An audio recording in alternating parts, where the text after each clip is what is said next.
নবী বলে, যখনই তোমার সামনে দেখবা অন্যের উপর জুলুম করা হচ্ছে, চুপ করে থাকিও না, প্রতিবাদের আওয়াজ তুমি গড়ে তোলো। চিৎকার দিয়ে বলেন সুবহানাল্লাহ। তোমার পরিবারের, সমাজে, এলাকায়, দেশে যদি কারো উপর জুলুম করা হয় অন্যায় ভাবে, তার সাথে তুমি একত্রতা ঘোষণ করে তুমি তার পক্ষ নিয়ে, ওই মজলুমের পক্ষ নিয়ে তুমি প্রতিবাদের আওয়াজ তুলো, প্রতিবাদের আওয়াজ তুলো।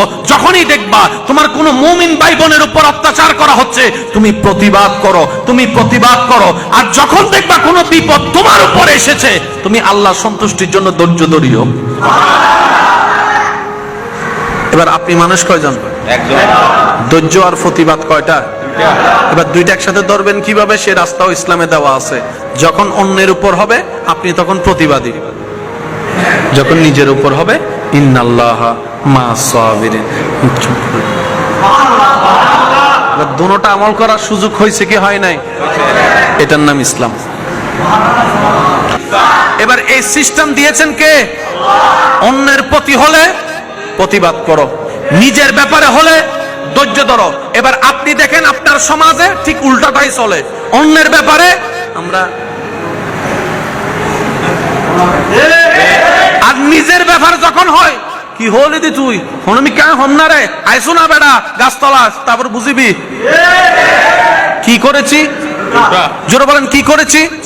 উল্টা করে আল্লাহর অবাধ্যতা করেছি। বাস আমাদের মাথার উপরে জালিম বসে থাকবেই। এটা একদিনের বিষয় নয়, এটা আজীবনের বিষয়।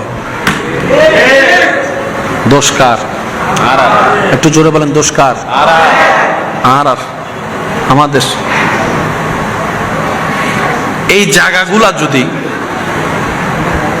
সারা বাংলাদেশের 3 থেকে 6টা মাস এক লেভেলে চলতে থাকে, বাংলাদেশের মধ্যে আমূল পরিবর্তন আসা সম্ভব।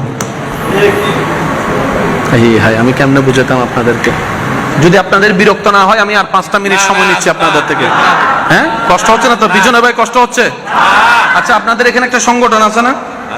আচ্ছা, কি নাম? পূর্ব ডুমুরিয়া ঈদ উদযাপন কমিটি আছে না? সদস্য কয়জন? 5 জন, 11 জন, 10 জন, 17 জন, 20 জন, যতজনই আছে। কেউ দেশে আছে, কেউ প্রবাসে আছে। যারা দেশে আছে এখানে আবার অ্যাক্টিভ অনেক নেই, অনেক আনঅ্যাক্টিভ আছে। মনে রাখবেন, যে কোনো সংগঠনে মানুষ থাকবে 5000, অ্যাক্টিভ থাকবে 5 জন। ওই 5 জনের দিকে ফোকাস রেখে যদি আপনি আগাতে পারেন, এই 5 জনে 5000 কাজ হয়ে যাবে। মনে থাকবে এটা। এই মাহফিলটা হওয়ার আগে ওনারা একটা মিটিং করছিল, আমি কিন্তু ছিলাম না।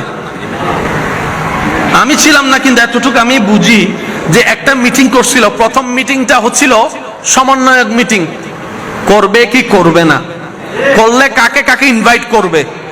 তারপর নাম প্রস্তাবনা হয়েছে, তারপরে যোগাযোগের চেষ্টা হয়েছে, তারপরে বলে যে অমুককে পাই নাই, তারপর আবার নাম প্রস্তাবনা হয়েছে, তারপর অমুককে এনেছে। একটা সিস্টেম আছে না নাই?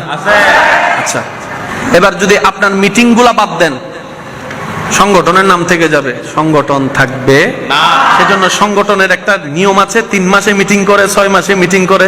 আর এখন তো সবকিছু অনলাইন হয়েছে, বলে যে আমরা 3 মাস 6 মাসে পারবো না, সপ্তাহে সপ্তাহে মিটিং করব। WhatsApp group. উইথাউট মিটিং কোন সংগঠন টিকবে তো। ইসলামও তো একটা সংগঠন, ইসলামও তো একটা সংগঠন।